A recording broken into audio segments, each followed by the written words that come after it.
오늘 본문 말씀은 요한복음 5장 1절에서 18절의 말씀입니다. 요한복음 5장 1절에서 18절 말씀입니다. 함께 기록하시겠습니다. 제가 먼저 보겠습니다.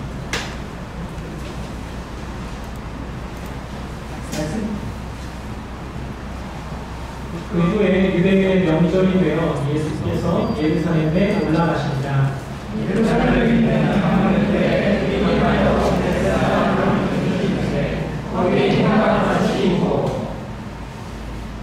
그 안에 많은 병자, 매일 다리 저는 사람, 혈기 많은 사람들이 누워 물의 굶주림을 기다리니 이는 천사가 가끔 못에 데려와 물을 움직이게 하는데 움직이는 데 먼저 들어간 자는 어떤 물의 물이 닿게 되리라.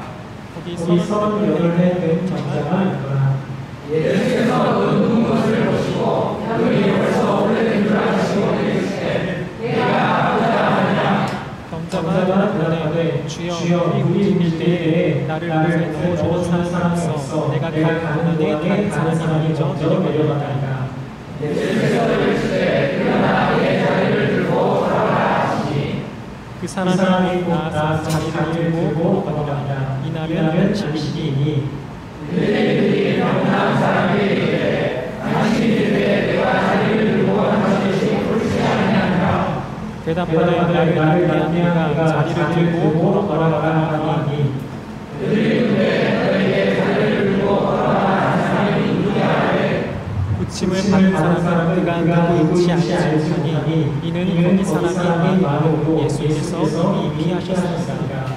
그분의 예수께서 성전에서 그 사람을 만나 이르시되 보라 내가 나왔으니 어떠한 것을 숨기지 않게 다시는 죄를 범하지 말라 하시니 그 사람이 유대인들에게 가서 자기를 고치는 예수라 하니라.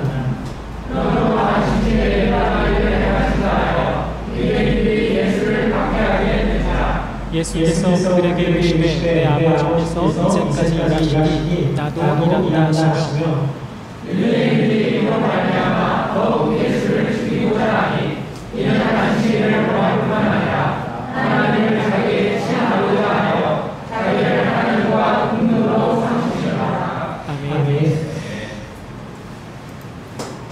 목사님께서 우리 인생들 함께 세워가면서 표적적인 주제로 시리즈 설교를 같이 한번 말씀을 드렸으면 좋겠습니다. 이야기를 했을 때 전 개인적으로 참 복잡한 마음이 들었어요. 성도님들 입장에서는 꼭 나눠서 이렇게 생각하실 수 있지만 저는 이제 목사님 입장에서 생각해보니까 이게 쉬운 일이 아니에요. 왜냐하면 제가 여기서 설교를 엄청 잘해서 목사님 만나면 제가 저희 아버지도 목회자이신데 제가 이제 처음 전도사 생활할 때 저희 아버지가 참 설교를 잘하시거든요. 근데 저희 어머니랑 제 여동생이 저를 격려해 주고 아빠 설교도 좋아 그랬어요. 그러니까 아버지가 하시는 말씀이 이게 아들이 칭찬만 하는 이게 좀 그렇다라고 하셨어요. 이게 아버지와 아들 사이에서도 이게 좀 미묘해요. 근데 더 웃긴 건 뭐냐면 제가 설교를 죽을 써도 목사님 입장에서 난감합니다. 그러니까 이상한 소리를 하면 저건 아닌데 우리는 이렇게 교회가 이렇게 가야 되는데 라고 얘기하는데 저는 이상한 소리를 하고 있으면 이제 난감한 거죠. 그러니까 제가 설교를 잘 해도 목사님 입장에서 난감하고 못해도 난감하고 목사님 입장에서 그걸 아는데 목사님이 이렇게 해보자고 하실 때 그 이유는 하나 있어요. 왜냐하면 이게 교회를 위해서 이게 더 하나님의 뜻을 아는데 올바를 수 있으니 내가 좀 난감한 상황에 처해질 수 있어도 같이 해보자라고 제가 이렇게 하는 이유는 여러 가지 아마 설교를 듣는 사람들 사실 교회를 위해서 설교를 하는 사람들 교회를 위해서 설교를 듣는 분들도 여러분의 때 사람이 잘난 모습 아니면 사람이 못난 모습 이런 것들이 보일 수 있어요. 그렇지만 그것보다 그 너머에서 교회를 위해서 하나님께서 이렇게 하셨구나 이렇게 하시구나 라고 하나님의 어떤 일들을 좀 보면서 말씀을 함께 나누길 원합니다. 본격적으로 시작하기 앞서서 제가 하나님 말씀을 대할 때 꼭 기억해야 할 아주 중요한 한 가지를 먼저 나누기 원합니다. 그 말씀은 신명기 5장 3절에 있습니다. 신명기 5장 3절은 이렇게 나옵니다. 이 언약은 여호와께서 우리 조상들과 세우신 것이 아니요 오늘 여기 살아있는 우리 곧 우리와 세우신 것이라. 하나님께서 이렇게 말씀하십니다. 이 말씀을 보면 그냥 간단하고 그냥 평범하고 맞아 그렇지 당연한 이야기지 라고 그냥 하는 이야기. 그런데 이 말씀의 상황과 배경을 생각해보면 이 말씀은 결코 간단한 이야기가 아닙니다. 우리가 쉽게 그렇구나 넘어갈 수 있는 말씀이 아닙니다. 왜냐하면 모세오경에는 방금 말했던 언약 10계명이 모세오경, 장세기, 출애굽기, 레위기, 순위, 신명기, 모세오경에는 10계명의 기본문장 똑같이 모세가 이스라엘 백성에게 전해 두 번 다 그렇게 전해. 그런데 상황이 좀 다릅니다. 어떻게 다르냐면 첫 번째 출애굽기에서 등장하는데 그때는 이스라엘 백성들이 막 애굽에서 나와서 시내산에서 하나님께서 십계명을 받았을 때 모세가 이야기를 십계명에 대해서 이야기합니다. 방금 읽었던 신명기는 어떤 거냐면 광야에서 이스라엘 40년 다 지나고 이제 가나안 땅에 들어가기 직전에 모세가 이스라엘에게 출애굽기는 애굽에서 나온 이스라엘에게, 신명기는 가나안을 앞둔 이스라엘에게 하고 있는 거예요. 그런데 오늘 말씀을 가만히 살펴보면 이 십계명에 대한 말씀을 하기 직전에 오늘 말씀을 신명기 5장 3절을 하는 건데 이 말씀에 모세의 염려가 드러나 있어요. 모세가 걱정하는 마음이 가득합니다. 이렇게 나옵니다. 이 언약, 지금 뒤에서 앞으로 내가 당신들에게 이스라엘 백성 너희들에게 설명할 하나님의 말씀 십계명은 이렇게 한다. 우리 조상들과 세우신 것이 아니요 곧 우리와 세우신 것이라 라고 얘기해요. 이스라엘 백성들의 향한 모세의 염려는 무엇이었나요? 무엇이었냐면 이스라엘 백성들이 이 이야기를 조상들의 이야기처럼 들을까 봐 걱정됐어요. 이게 우리 이야기 아니구나 라고 생각하고 들을까 봐 걱정이 됐다는 거예요. 왜냐하면 이 이야기는 40년 전에 주님께서 하신 말씀이기 때문이에요. 우리랑 비슷하죠. 성경을 읽습니다. 수천 년 전에 지난 이야기예요. 너무나 먼 시간의 간격이 있으니까 이거 그 사람 이야기지 뭐 내 이야기야? 라고 쉽게 생각할 수 있는 거죠. 세상 사람들도 많이 그렇게 받아들이죠. 또 하나 이 사람들, 지금 이 말씀을 듣는 청중들은 어떤 상황이었냐면 그 시대에 살아남은 자들이었어요. 이 시대에 살아남은 자들이 어떤 의미이냐면 지금 처음 출애굽기에서 십계명을 받을 때 이스라엘 백성들, 모세가 시내산에서 말씀을 들고 이스라엘 백성들에게 갔을 때 이스라엘 백성들은 우상 숭배를 합니다. 막 우상 숭배를 해요. 그래서 그때 모세가 레위 자손들을 부릅니다. 그리고 레위 자손들에게 칼을 주고 친척, 가족, 이웃을 죽입니다. 그래서 그날 하루에만 약 3,000명이 죽어요. 그리고 지금 오늘 신명기의 말씀은 뭐냐 하면 자기 가족에게 칼을 댄 사람들이에요. 너 우상 섬겼지? 하나님의 말씀 거부하고 우상 숨겼지? 이웃에게 칼을 대고 가족에게 칼을 대고 지인에게 칼을 댄 사람들이에요. 무슨 말이냐면 이 말씀에 결단하고 이 말씀에 순종한 사람들이에요. 그러니까 어떻게 생각하냐면 나 이 말씀 잘 지켰지.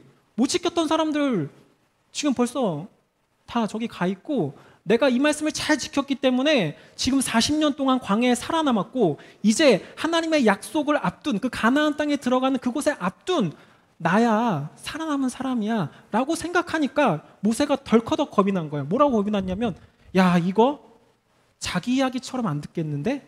라고 생각한 거예요. 그러니까 우리에게 흔히 말하기로는 설교하기 직전에 이렇게 얘기하는 거예요. 여러분 지금 제가 앞으로 할 이야기는 저 사람의 이야기가 아니라 우리의 이야기입니다 라고 이야기하는 거예요. 여기에서 우리가 말씀을 대할 때 빠질 수 있는 함정이 무엇인가 아주 명확하게 보여줍니다. 무엇으로 보여주냐면 성경은, 하나님의 말씀은 이렇게 기록되어 있지, 이거구나 라고 이해하는 게 끝이 아니에요. 이해하는 게 목적이 아닙니다. 출애굽기에는 뭐가 있고 신명기에는 뭐가 있고 그것을 기억하는 게 목적이 아니에요.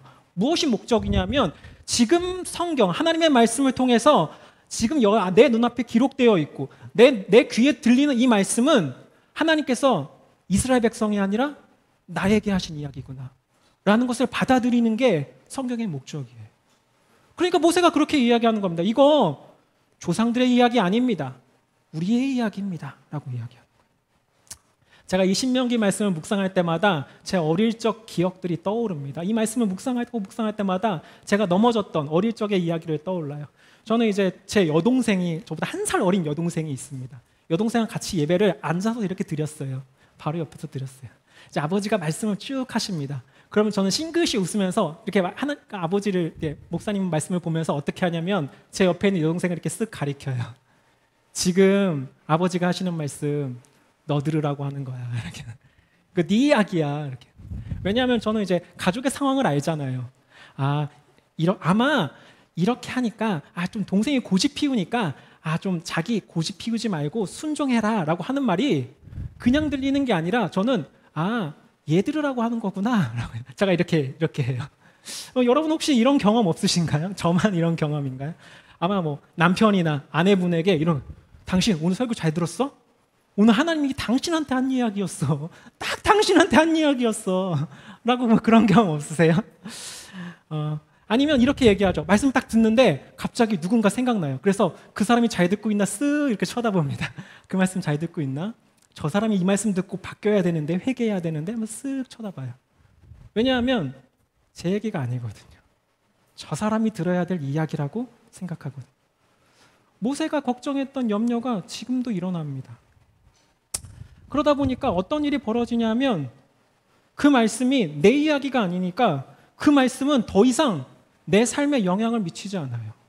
저 사람에게 영향을 미치기를 기다릴 뿐이지 이 말씀은 나에게 영향을 미치길 기대하지 않습니다. 그러니까 말씀을 들어도 그냥 날아가는 거예요.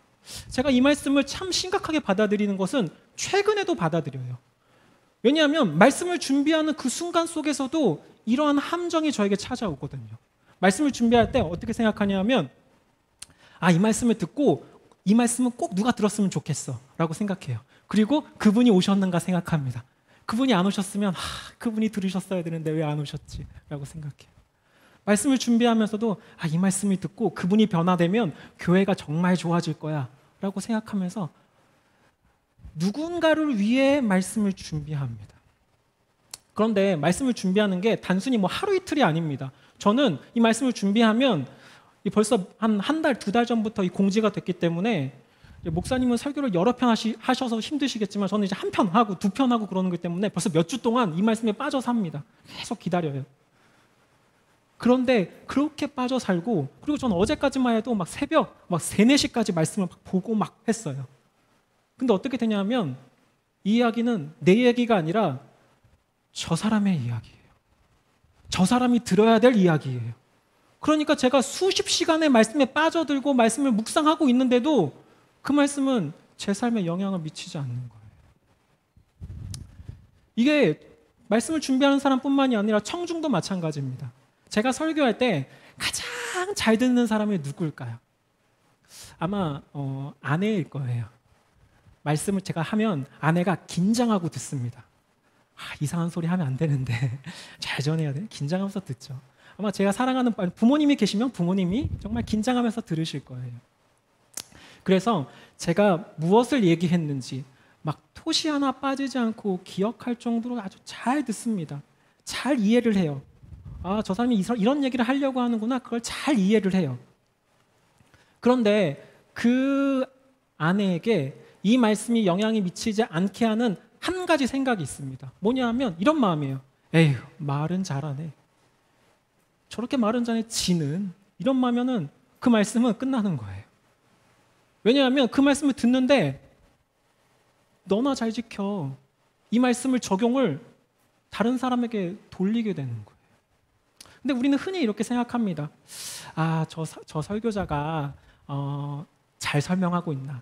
저 설교자가 말을 좀 절지 않나? 저 설교자가 PPT를 잘 준비했나? 저 설교자가 좀 목소리를 좀 잘 들리게 했나? 이런 거에 참 관심 많아요. 그래서 좀 괜찮은 설교였어. 그럼 내가 좀 들어줄게. 이런 마음들이 막 생겨요. 근데 실제로는 그러다 보니까 어떤 마음이 드냐면 하나님께서 나에게 주신 말씀인데? 라는 질문들이 사라지기 때문에 말씀을 듣고 수십 년 말씀을 듣는데 제 삶에 변화가 없는 거예요. 그렇기 때문에 저는 하나님의 말씀을 들을 때마다 막 사람들이 보이는 경우가 있죠. 목사가 보일 수 있고 사역자가 보일 수 있고 그 앞에 말씀을 전하는 사람이 보일 수 있고 뭐 시스템이 보일 수 있고 그럴 수 있죠. 그럴 때마다 이 질문을 던져야 돼요. 하나님께서 오늘 나에게 하시고자 하는 메시지가 뭘까라는 질문을 끊임없이 던져야 돼요. 그래서 다시 돌아와야 돼요. 맞아. 내가 지금 사람의 방심 팔리면 안 되고 나한테 주시려는 메시지에 빠져야지라고 생각을 해야 된다는 거예요. 제가 이렇게 길게 이야기하는 것은 뭐냐 하면 오늘 본문도 마찬가지라는 거예요. 오늘 본문도 그냥 스쳐 지나가듯이 하는 이야기가 아닙니다. 하나님께서 그 목회자에게 마음을 주십니다.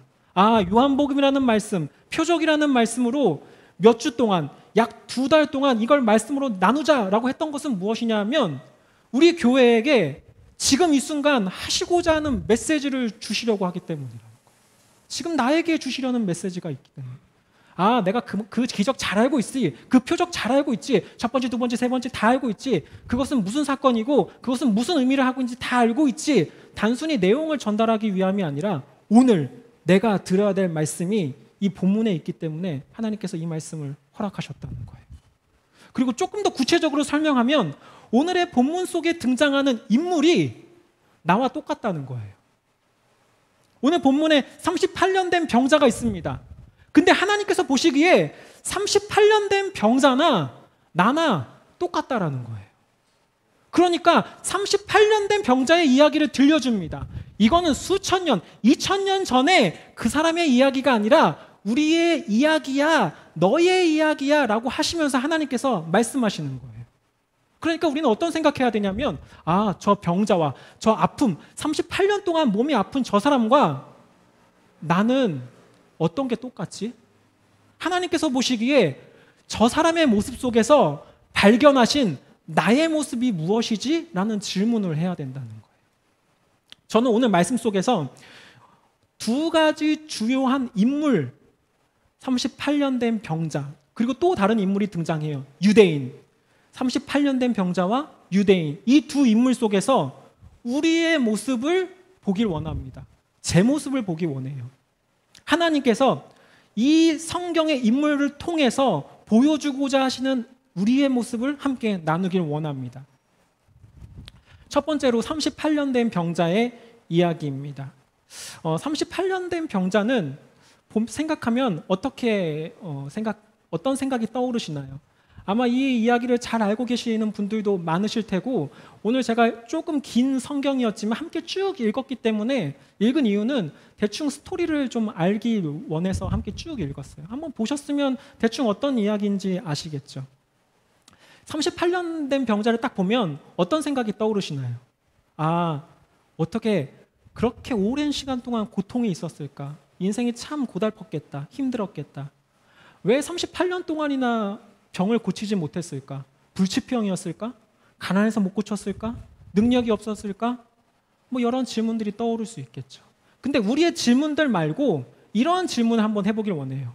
하나님께서는 이 38년 된 병자를 어떻게 소개하고 있습니까? 나는 이 사람은 이런 사람인 것 같아 라고 내 생각이 아니라 하나님께서는 이 병자를 어떠한 사람이라고 소개하고 있을까요? 첫 번째로 이 사람이 누구인가, 성경에서는 이 사람이 누구인가를 이해하는데 몇 가지 단서들이 있습니다. 하나님의 말씀의 그 본문 속에서 자세히 살펴보면 그것을 알 수 있는 내용들이 있어요. 첫 번째로 이 사건이 벌어지는 배경입니다. 요한복음 5장 2절에 이 모든 사건이 일어나는 배경을 설명합니다. 히브리 말로 베데스다라 하는 못이 있는데, 그러니까 베데스다라는 연못에서 벌어지는 이야기예요. 베데스다라는 것은 히브리 말로 은혜의 집이란 뜻이에요. 앞에 베데라는 뜻이 집이라는 뜻이에요. 그래서 우리가 베델 하면은 주님의 집 이런 것처럼 베데스다 하면 은혜의 집이라는 뜻이에요. 그러니까 간단하게 말하면 은혜가 풍성이 넘치는 곳에서 지금 이 사건이 벌어지고 있다는 거예요. 성경을 기록하면서 이러는 거예요. 지금 이 사건은 은혜가 풍성한 곳, 은혜가 넘쳐야 하는 곳에서 벌어진 사건이야 라고 하면서 이야기를 써 내려가고 있다는 거예요. 그러면서 38년 된 병자가 자기 스스로의 삶을 어떻게 바라보는지 알 수 있습니다. 그 병자의 고백은 요한복음 5장 7절에 등장합니다. 요한복음 5장 7절에 이 아픈 사람은, 이 병자는 자기의 삶을 이렇게 생각합니다. 나를 못에 넣어주는 사람이 없어 라고 얘기해요. 그러니까 그 당시에 지금 이 베데스라는 연못에는 어떤 전설 같은 일이 있었냐면 갑자기 물이 고요하다가 갑자기 물이 막 움직여요. 그래서 사람들이 그걸 보고 야, 천사가 이 연못에 온 거야. 그 물이 움직일 때 가장 먼저 들어가면 병이 나을 수 있어 라는 것이 되는 거예요. 근데 이 사람이 몸이 불편한 사람이었어요. 단순히 그 몸이 아픈 게 속이 내적으로 아픈 게 아니라 겉으로도 몸을 움직이기가 힘든 사람이었어요. 그러니까 누군가가 이 연못에 넣어주지 않으면 안 되는 사람이었어요. 그래서 자기의 삶을 보기를 이렇게 얘기합니다. 나를 못에 넣어주는 사람이, 나를 연못에 넣어주는 사람이 없습니다 라고 이야기합니다. 이것을 통해서 이 38년 된 병자를 성경은, 하나님께서는 어떠한 사람으로 받아들이고 어떠한 사람으로 설명하고 있나요? 어떤 사람으로 설명하고 있냐면 이런 이야기합니다. 스스로 자기 문제를 해결할 수 없는 사람으로 일단 1차적으로 설명해요. 그래서 누군가의 도움, 누군가의 은혜가 필요한 사람으로 설명합니다. 그래서 자기의 이름도 모르는 처음 보는 사람에게 저 연못에 좀 넣어주세요 라고 부탁할 정도로 누군가의 개입이 절실하게 필요한 사람으로 그립니다. 근데 여기서 한 발 더 나아가서 이 사람은 어떻게 그리냐면 나를 못에 넣어주는 사람이 없다라고 얘기하면서 뭐라고 얘기하냐면 자기 주변에 내 삶을, 내 삶 속에서 은혜를 베풀어 줄 사람이 없는 사람으로 설명합니다.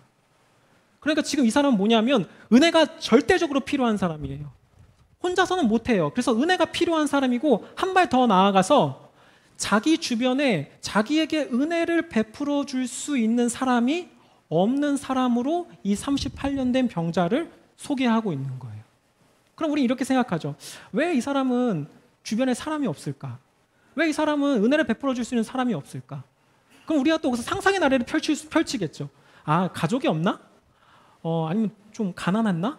돈이 있으면 좀 사람을 쓸 수 있었을 텐데? 아니면 좀 인생을 좀 못되게 살았나? 그래서 주변에 사람이 다 떠나갔나? 이렇게 상상을 할 수가 있겠죠. 그런데 우리의 상상을 좀 접어두고 하나님께서 왜 이 사람 주변에 도와줄 수 없는 사람, 은혜를 베풀어 줄 수 있는 사람이 왜 없었는가? 이건 우리의 상상 빼고 하나님께서 설명하시는 이유가 무엇일까요? 그것은 5장 3절에 나옵니다. 왜 이 사람에게 은혜를 베풀어 줄 수 있는 사람이 없었는가? 성경은 이렇게 설명합니다. 그 안에, 베데스다 연못 주변입니다. 그 안에 많은 병자, 맹인, 다리 저는 사람, 혈기 마른 사람들이 누워. 무슨 말이냐면 자기 주변에 나도 아프고 내 문제를 해결하고 싶은데 내 옆을 돌아보니까 그 사람도 자기 문제에 빠져 있다는 거예요. 그 사람도 자기 문제에 허덕이고 있다는 거예요. 그러니까 이 사람을 돌볼 여력이 없는 사람, 자기 문제에 빠져서 누군가를 도와줄 수 없는 사람이 주변에 가득하니까 이 사람에게 야, 나 아픈데 나 좀 연못에 넣어줘 라고 말을 할 수도 없고 말을 해도 듣지 않는 상황이 처해 있다는 거예요. 이곳에서 보여주는 것은 무엇이냐 하면 단 한 가지입니다. 38년 된 병자를 통해서 보여주시고자 하는 것은 단 한 가지예요. 뭐냐 하면 이 사람처럼 우리는 똑같은 상황에 처해 있다는 거예요. 네가 네 주변을 한번 둘러봐도 너에게 은혜를 베풀 수 있는 사람이 없다라는 거예요. 우리 이렇게 생각할 수 있죠. 아이, 전도사님 무슨 얘기 하시는 거예요? 저희 부모님만 하더라도요, 저한테 목숨을 아끼지 않으세요.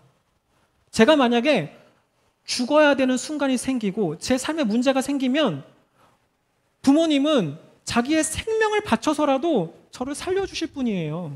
저한테 은혜를 베풀 사람이 없다뇨. 제 주변에 은혜를 베풀 사람만 하더라도 한 사람, 두 사람이 생각이 나는데요?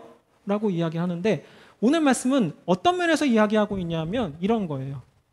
세상 사람들의 삶이 이런다는 거예요. 어떤 거냐면 세상 사람들은 다 같이 죽음으로 가고 있어요. 다 같이 죽음으로 가고 있는데 나도 죽음으로 가고 있는데 옆에 있는 사람이 죽음으로 간다고 해서 이 사람의 문제를 해결해 줄 수 없다는 거예요. 저희 부모님도 마찬가지입니다. 저희 부모님도 저를 목숨처럼 아끼십니다. 제가 만약에 문제에 빠지죠? 부모님의 목숨을 걸어서라도 내가 살아갈 수 있다면 부모님께서는 1초의 고민도 하지 않고 목숨을 바치실 거예요. 그런데 그런 부모님이 저를 주님께로 인도하십니다. 왜 인도하시냐면 부모님은 아시는 거예요. 너는 주님의 은혜가 필요한 인생이야 라는 거예요.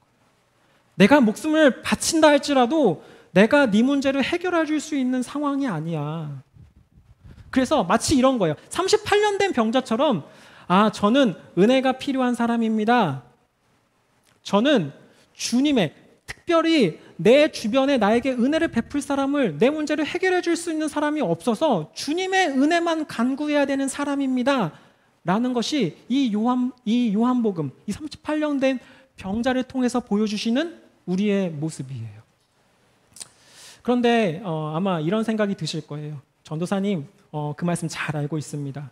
그 사람 모르면은 어떻게 구원받아요? 다 알고 있죠. 주님만이 제 문제 해결해 주실 수 있고 주님의 은혜가 간절히 필요한 거 다 잘 알고 있습니다. 지금 제가 신앙생활 하루 이틀 한 거 아닙니다. 라고 마음이 생각이 들 수 있어요. 그런데 제 삶을 돌아보면 문득 이런 생각이 들어요. 내가 정말 이걸 아는 사람처럼 살아가고 있는가? 라는 질문이 들어요. 저도 세상 사람들 가운데 더 이상 살고자 하는 욕망이 없었어요. 그리고 다시 주님을 더욱더 간절하게 만나서 내 남은 인생 주님께 바쳐야 되겠다라는 마음을 가지고 신학교 들어가고 헌신합니다. 주님의 은혜가 필요하다는 거 당연히 경험했어요. 근데 지금 제 삶을 보면 어떤 생각이 드냐 하면 진짜 이거 아는 사람처럼 사는 거 맞나? 라는 의문이 들 정도로 주님께 나아가지 않습니다. 주님, 저 정말 주님의 은혜가 필요합니다. 이 38년 된 병자처럼 제 주변에 아무도 없습니다. 아무도 없어요. 제 능력으로도 못하고요. 제 주변 사람 아무도 없고 주님밖에 없습니다. 라는 마음이 어느 순간 싹 사라지고 그냥 하루하루 살아갑니다. 하루하루 살아가요. 만약에 저 사람에게 나와 같이 저 사람에게 내가 정말 사랑하는 저 사람에게도 하나님의 은혜가 필요하다면 그 사람에게 얘기해야 돼요. 야, 너 정말 은혜가 필요한 삶이야. 네가 지금 나한테 하는 이야기들 주님이 아니면 안 돼. 내가 사랑하는 자녀에게, 내가 사랑하는 부모에게, 내가 사랑하는 친구에게 이렇게 얘기하는데 사실 그렇게 얘기하지 않아요.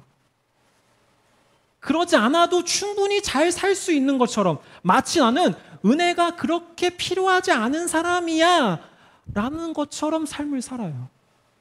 정말 그러면 제가 무릎 꿇고 주님께 나아가는데 무릎을 잘 꿇지 않습니다. 큰 사건이나 터져야 주님 잘못했습니다 라고 합니다. 그냥 일상적으로 살아가면 살아갑니다. 우리의 패턴, 신앙생활에 보면 비슷하지 않나요? 굴곡이 있으면 주님께 나아갔다가 좀 괜찮아지면 좀 멀리했다가 나아갔다 멀리했다 날아갔다 멀리했다.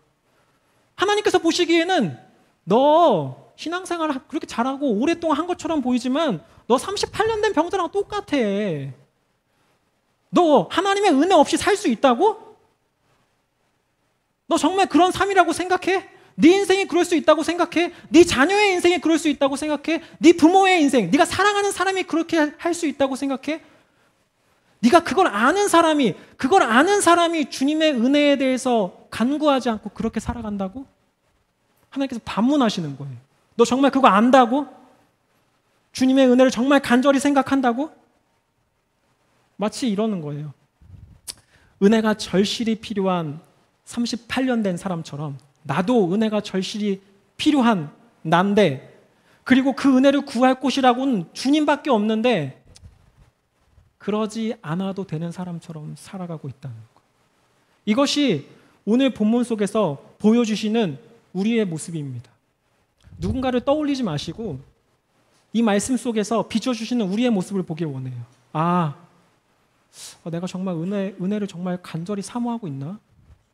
내가 혹시 그냥 세상 속에서 바쁘다는 이유로 아니면 조금 더 이게 먼저, 이게 우선순위고 일단 먹고는 살아야죠. 이게 먼저 하면서 그냥 다른 하나님께 꼭 구하지 않아도 살아갈 수 있다라고 혹시 내가 살아가지 않았나? 그래서 하나님께서 나에게 이 말씀을 주시는구나. 두 번째 모습입니다.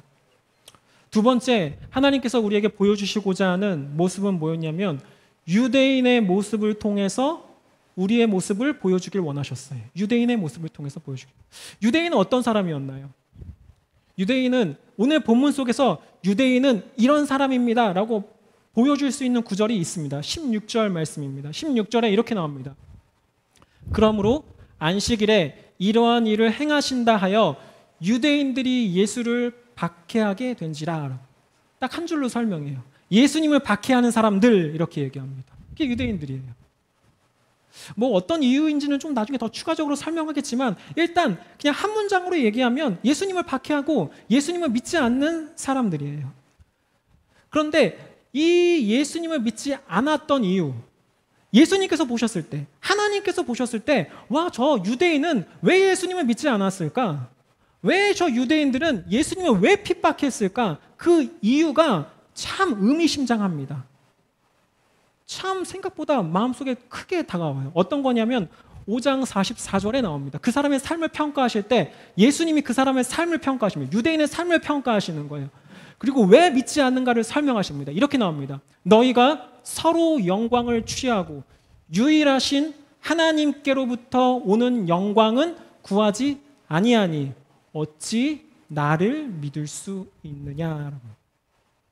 예수님께서 보시기에 유대인이 믿지 않는 이유는 간단합니다. 하나님께로부터 오는 영광이 아니라 각자 서로 사람으로부터 오는 영광을 구하다 보니까 예수님을 박해하게 되고 예수님을 믿지 않게 된다는 거예요.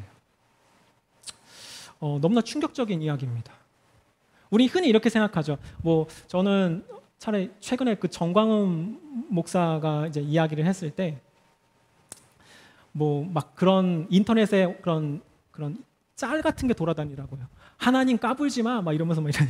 저는 그런 얘기 보면서 너무 깜짝 놀랐어요. 어떻게 목사님이 그런 얘기를 하지? 진짜 목사 맞나? 이런 생각이 들 정도로 그런 사람만이 주님을 핍박하는 게 아닙니다. 무슨 막 도끼 들고 교회 무너뜨리는 사람만 교회 핍박하는 게 아니에요. 어떤 사람이 교회를 핍박하냐면 사람에게 영광을 얻으려는 사람이 예수님을 핍박하는 사람들이. 너무 충격적이지 않나요?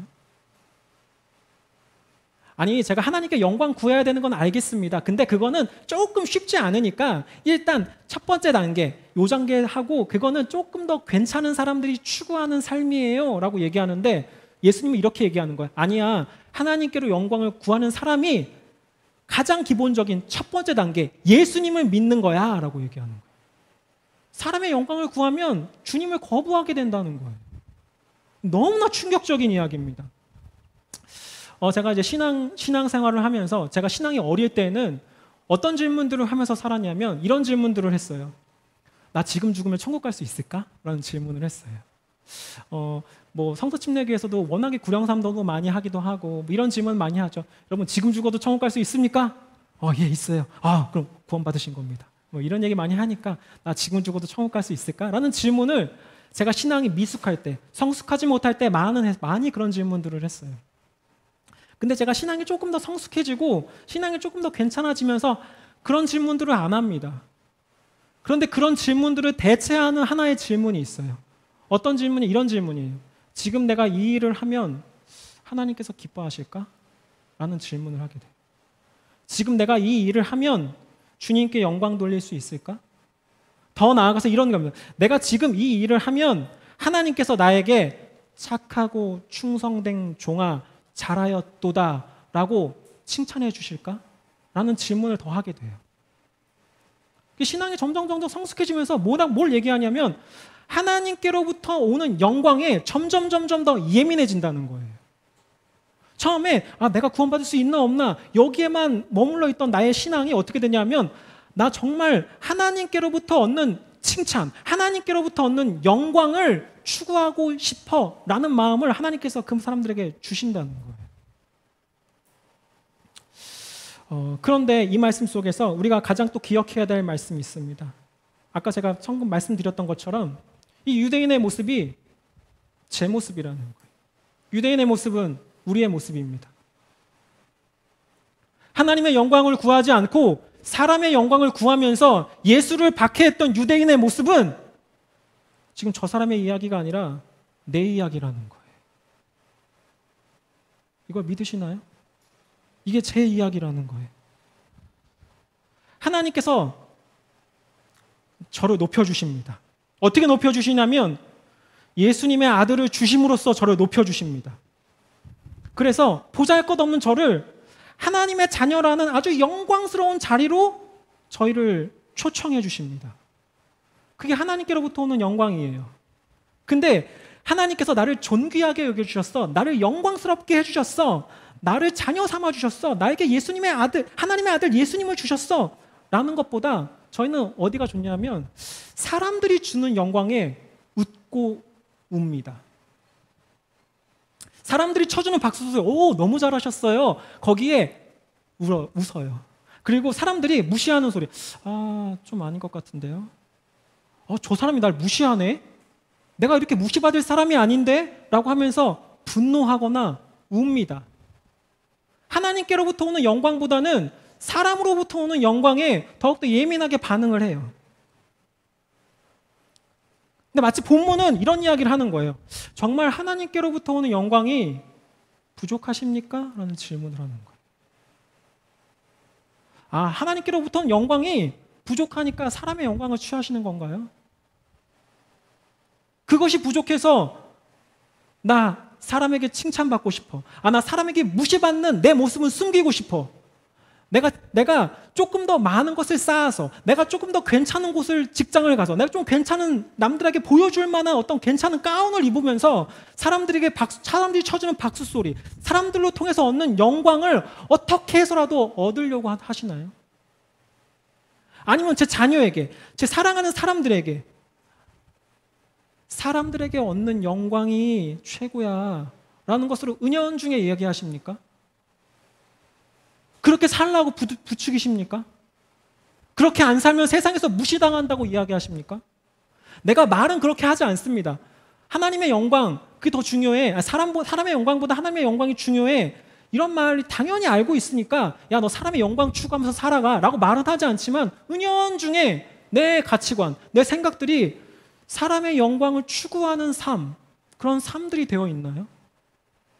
그런 삶이 있으니까, 그런 우리 모습 속에 유대인의 모습이 있으니까, 하나님의 영광이 아니라 사람의 영광을 추구하는 유대인의 모습이 우리에게 있으니까 하나님께서 오늘 우리에게 이 본문을 주십니다. 이 유대인의 모습 속에서 제 모습이 있다라는 거예요. 제가 이제 청년들하고 같이 교제할 때 저도 이제 직장 생활을 했으니까 직장 생활이 어렵다라는 것을 잘 알아요.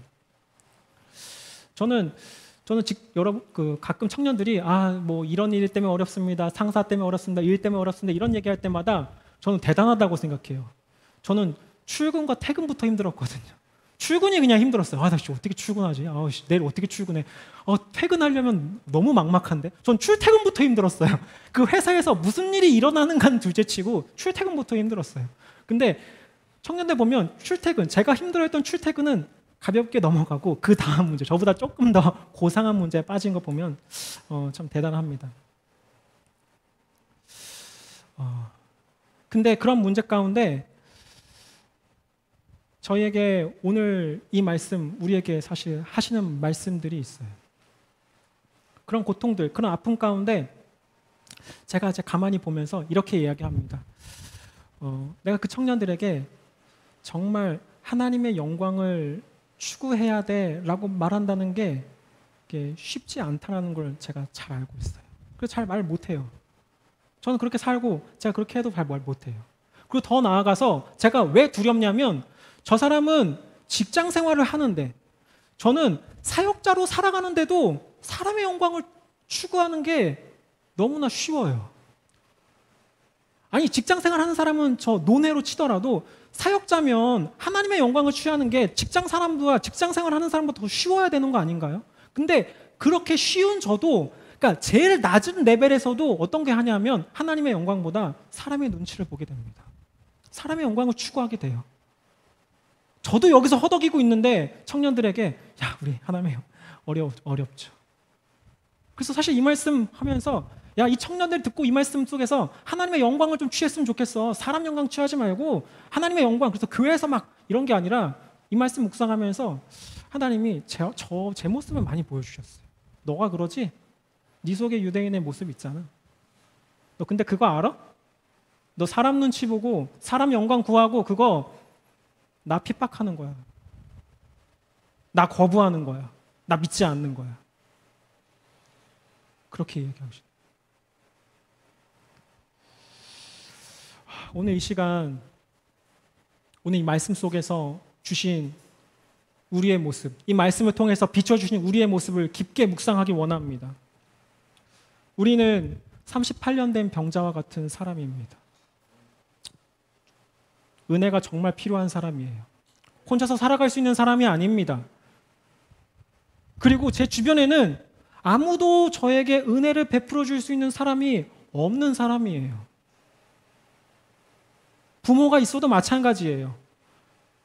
저를 정말 아껴주는 사람이 있어도 마찬가지고 저를 위해서 목숨을 내어줄 수 있는 사람이 있어도 마찬가지예요. 하나님께서 보시기에는 그 사람이나 부모가 없는 혼자인 거나 주변 사람이 아무도 없는 사람이나 거지나 부자나 똑같습니다. 은혜가 필요한 사람이고 그 사람에겐 어떤 누구도 은혜를 베풀어 줄 수 없고 주님만이 은혜를 베풀어 줄 수 있는 사람이에요. 그것이 저라고 이야기하고 있어요. 그래서 저에게 이렇게 얘기하는 거예요. 너 그런 사람이니까 이제 주님의 은혜 좀 구해. 주님께 나와서 주님, 제가 은혜가 정말 필요한 사람입니다. 제가 정말 은혜가 필요한 사람. 근데 이 은혜를 채워주실 분이 주님밖에 없습니다. 오늘 말씀은 저에게 그렇게 선포하고 있어요. 그렇게 이야기하고 있습니다. 주님만이 제 문제를, 저에게 은혜를 베풀어 주실 분은 주님뿐입니다. 라고. 그리고 또 유대인의 모습을 통해서 우리의 모습을 보여주십니다. 너 잘 신앙생활 하는 것처럼 보이고 겉은 멀쩡해 보이지만 너 진짜 하나님께로부터 오는 영광, 그 영광에 취해서 살아가고 있니? 저 사람 마치 유대인이, 마치 종교 지도자들이, 마치 서기관들이, 마치 바리새인들이 그 당시에는 종교 지도자가 돼서 와, 저 사람처럼 신앙생활 해야 돼 라고 사람들이 다 우러러 봤는데 예수님만 그렇게 이야기하십니다. 너 사람 영광 취하잖아. 하나님 영광 취하잖아. 그러니까 네가 나를 박해하는 거야. 겉으로 뭔가 괜찮고 헌신하고 멀쩡해 보이니까 마치 우리가 그 신앙생활 속에서 괜찮은 사람처럼 보이지만 실제로는 이 말씀은 저에게 이렇게 얘기하시는 거예요. 너 유대인과 너무나 똑같아. 너 너무나 사람 영광 거기에 너무나 관심이 있어. 하나님께로부터 오는 영광이 정말 귀하다면 너 그렇게 안 살 거야. 네가 정말 하나님의 은혜가 간절한 사람이라고 인정하고 받아들인다면 너 그렇게 안 살 거야. 라고 우리에게 말씀하시는 거예요. 오늘 이 시간 저희 찬양을 하면서 함께 고백하기 원합니다. 하나님,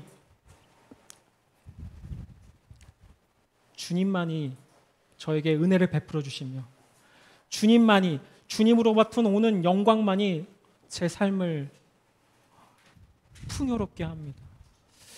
하나님, 저희 가운데 역사하시고 오늘 말씀을 통해서 보여주신 그 모습이 저 사람이 아니라 제 이야기인 것처럼 들리게 하여 주시옵소서.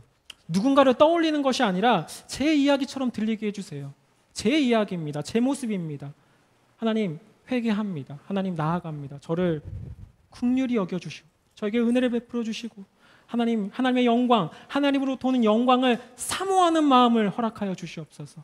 이 마음을 가지고 함께 찬양 부르길 원합니다.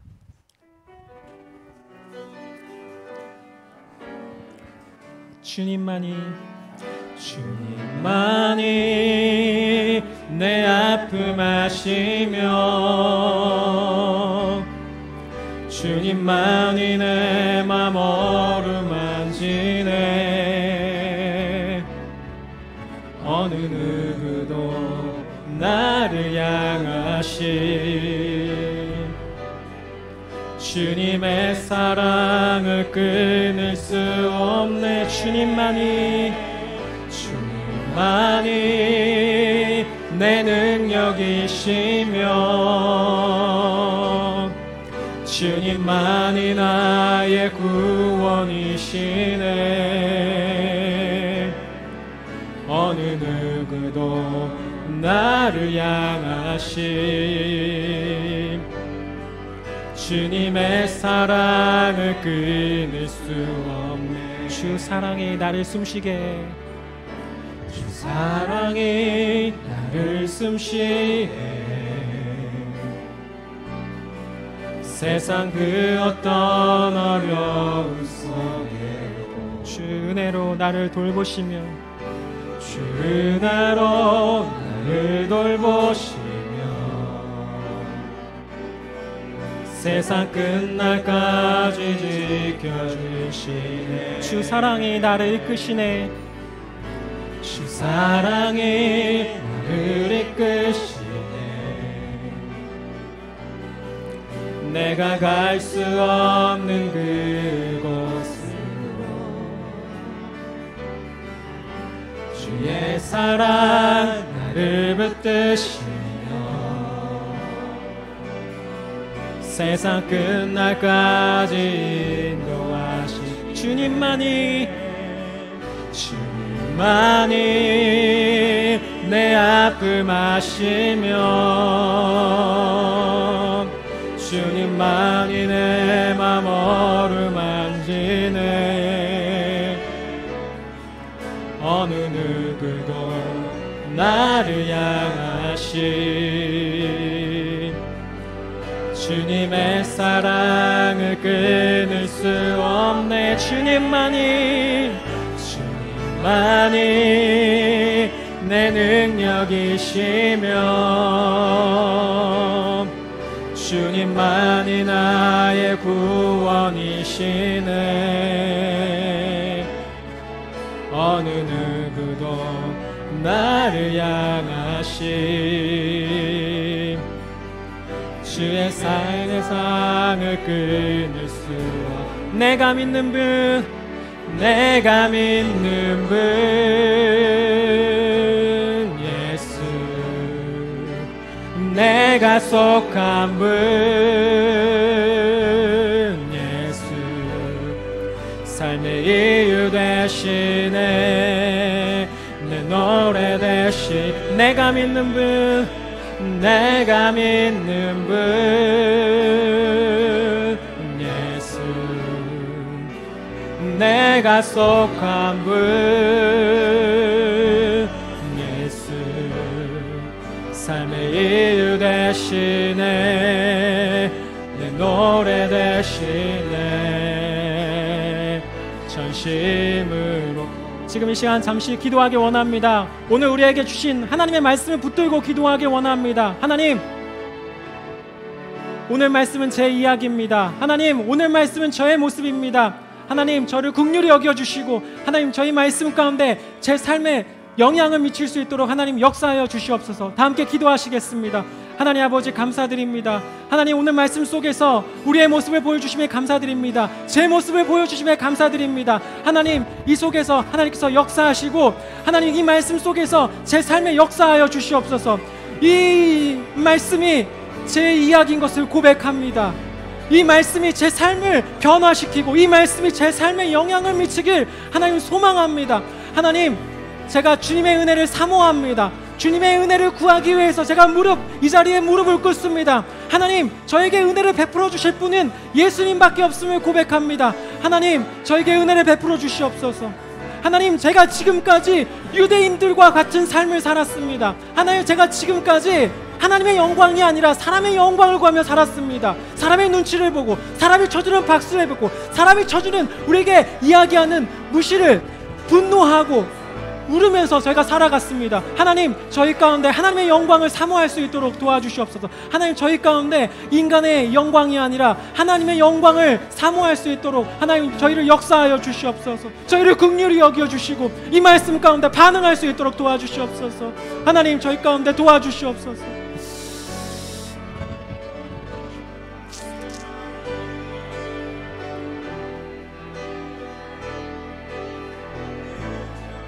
주님,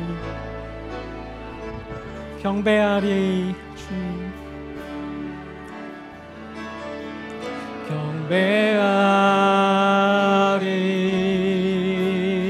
경배하리.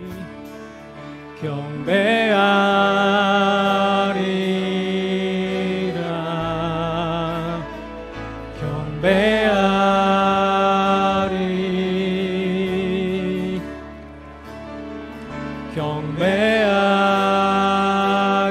경배하리라. 경배하리. 경배하리.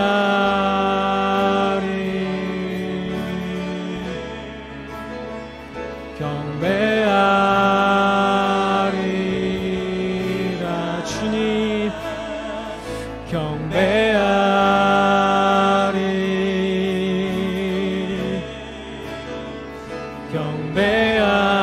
경배하리.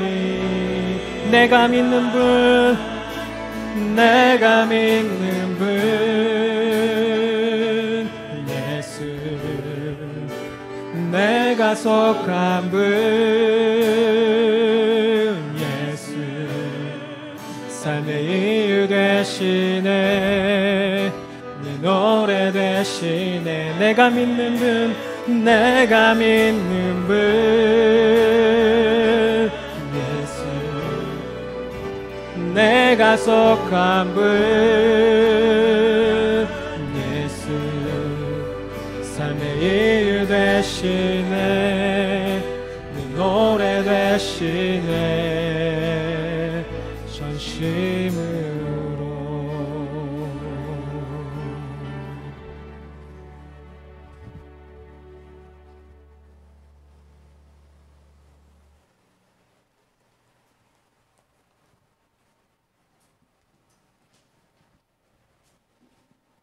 하나님 아버지, 감사합니다.